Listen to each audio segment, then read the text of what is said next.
Halo semangat pagi Sobat Saham Indonesia, ketemu lagi dengan Stock for Indonesia dan kini saatnya ada berita saham terbaru nih. Simak yuk biar update terus nih informasi tentang saham.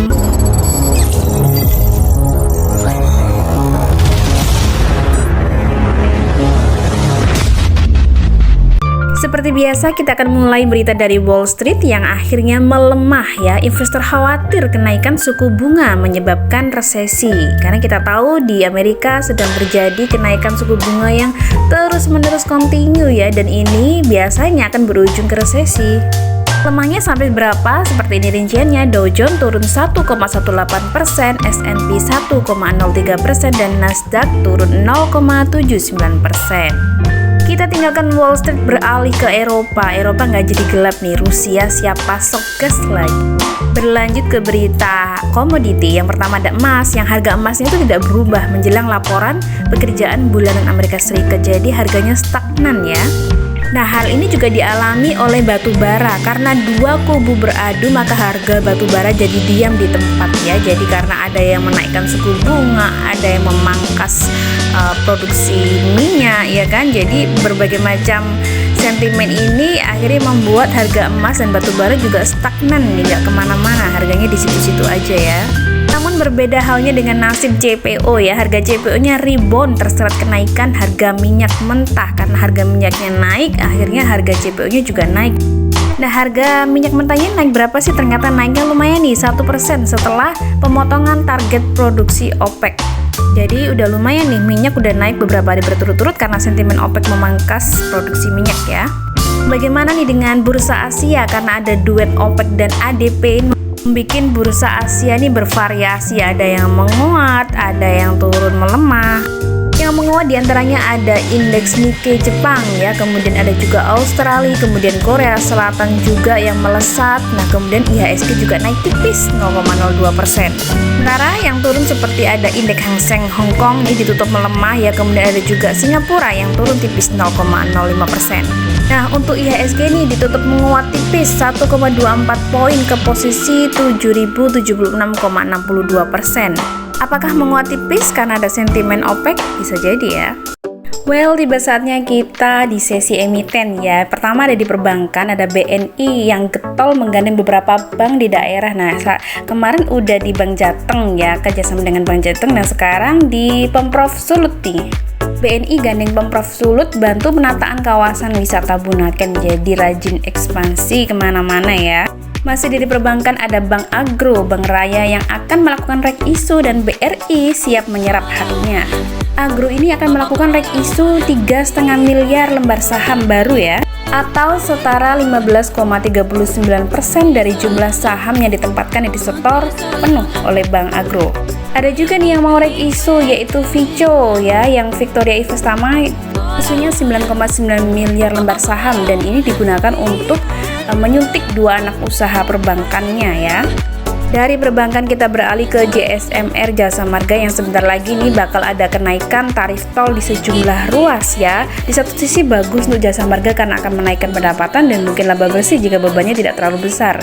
Tapi di satu sisi juga untuk kita para pengguna jalan tol ini ya, yang harus merogoh kocek lebih dalam lagi untuk sekedar membayar jalan tol. Masih di dunia jalan tol ada Meta atau Nusantara Infrastruktur yang tinggal selangkah lagi nih, tinggal minta restu di RWPS untuk mengakuisisi tol MBS 4,3 triliun. Jadi memang Meta ini sudah menyiapkan 4,40 triliun untuk mengakuisisi 44% saham Jasa Marga di JBC.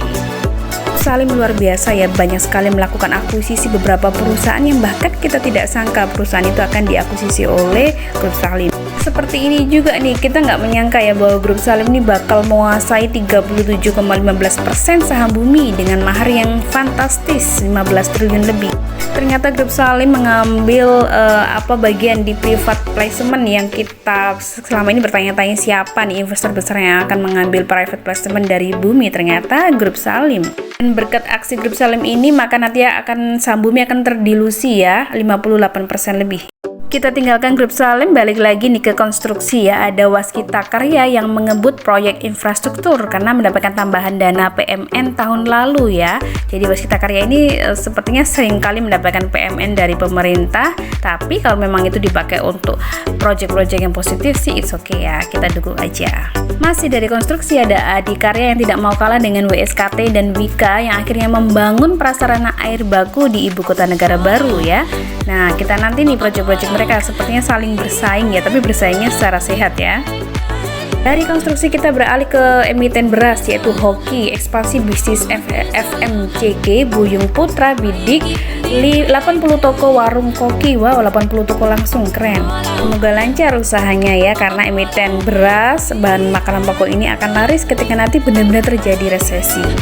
Lalu ini ada berita dari emiten grup Saratoga yang tower bersama terbitkan obligasi 1 triliun ya, TBIG mengeluarkan obligasi 1 triliun. Dan berikutnya ada kabar duka yaitu dari bos Indomaret yaitu Howard Timotius Palar wafat, meninggal dunia ya. Semoga keluarga yang ditinggalkan akhirnya tabah ya, kemudian kinerja dari Indomaret tidak terganggu setelah ini ya. Dan ini meninggalnya beliau cukup memprihatinkan karena akibat dari kecelakaan ya, tewas tertabrak truk. Dan ini sama halnya seperti tahun lalu di bulan Oktober bos Indomaret juga meninggal akibat tabrakan yang luar biasa sama truk, bahkan truk kontainer ya waktu itu. Oke, sekarang kita ngomongin tentang pertambangan ya. Kapuas Primakol atau Zinc kedatangan investor baru saat harga sahamnya terpuruk. Nah, ini kira-kira bisa nggak ya hari ini seharga sahamnya naik gara-gara ada investor baru, atau mungkin secara jangka panjang kinerjanya lebih bagus lagi nih. Dan investor baru tersebut dari Jepang yaitu Nomura Bank yang menyeret saham Zinc sebanyak 1.683 juta lebih lembar saham pada 3 Oktober kemarin. Masih dari pertambangan ada Bukit Asam PTBA yang membeli MTN Timah 391,25 miliar. Ini jumlah yang lumayan juga ya. Jadi semoga aja TINS setelah ini kinerjanya membaik ya dengan adanya PTBA ini ya. Berikutnya ada perusahaan afiliasi Boy Thohir yang melepas saham Indosat 1,1 triliun. Ini lumayan besar ya. Kira-kira harganya Indosat ini kayaknya akan semakin turun nih ya, akan kalah bersaing nih dengan Telkom dan Excel. Kali ke kabar baik dari Mika yang siap membangun 3 rumah sakit baru. Semoga segera terrealisasi ya.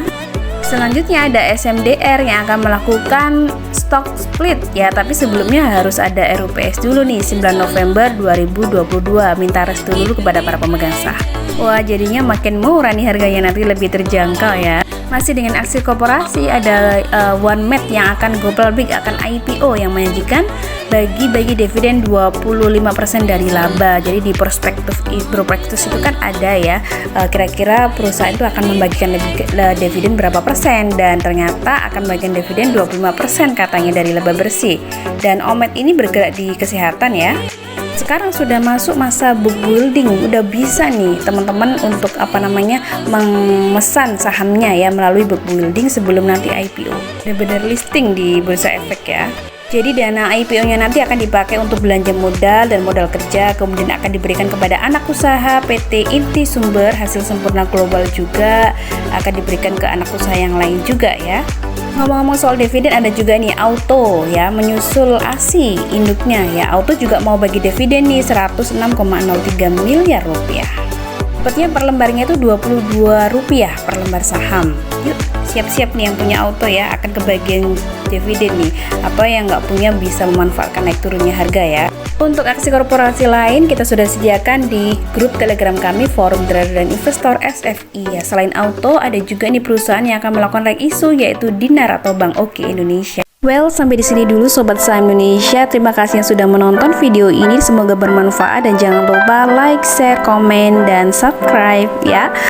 Dan buat siapa aja yang mau belajar saham, saling sharing saham dan saling belajar bersama komunitas kami Stock for Indonesia, bisa menghubungi kami di kolom deskripsi, ada nomor WhatsApp dan Telegram ya. Oke, sampai jumpa. Sampai di sini dulu, kita akan ketemu lagi di sesi video berikutnya. Sampai jumpa dan go financial freedom.